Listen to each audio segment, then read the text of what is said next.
Okay, so we are taking a look at our second installment in our exploration through these sign miracles in the book of John. Remember, John writes, he says, so that you may believe that Jesus is the Christ. And so we're looking at the miracles that he records, because he doesn't just call them miracles, he calls them signs. And signs point you to something. And so kind of combine the second and third ones because they're healing miracles. Jesus first heals a nobleman's son. Okay?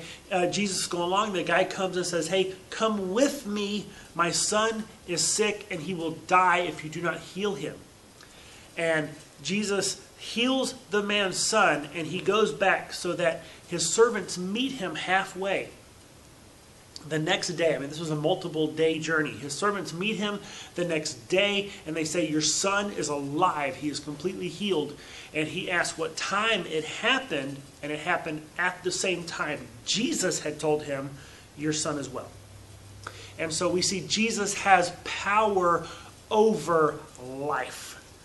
But even in addition to that, in the third miracle he performs, he heals a man sitting at the pool of Bethesda.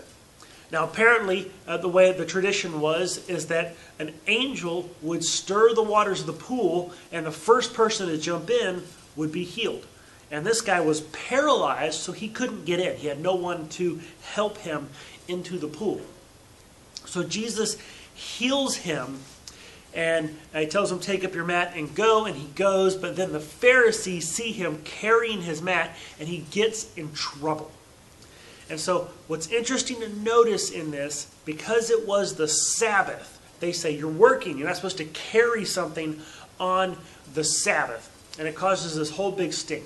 And I think that this healing, yes, it shows Jesus has power over life. Yes, it shows Christ's compassion for the sick. However, Jesus uses this healing to pick a fight with the Pharisees, with the religious leaders.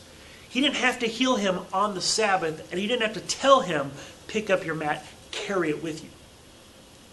And so what we see is Jesus heals where tradition has failed, where superstition has failed.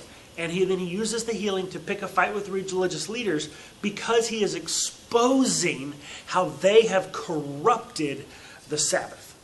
He is exposing their false religion.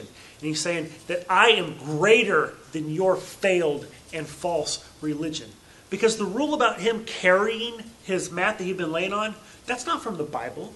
The Pharisees created that rule. They created all kinds of rules so that they could know how are we supposed to fulfill these commands we find in the Bible. However, they go too far and they lift their rules up to the same level as God's Word. And Jesus is showing up and he's blowing that out of the water. And he's saying, you know what? I'm going to heal this guy. I'm going to have him carry his mat. The Sabbath doesn't belong to you. It belongs to God. And I can make this claim because I am God.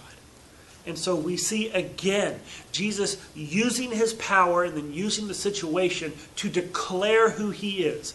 As they're getting all in a fuss over something happening on the Sabbath that they didn't think should happen, Jesus steps in to say, no, I'm greater than your false religion. I'm greater than your rules of the Sabbath. I am Lord over the Sabbath. I am God.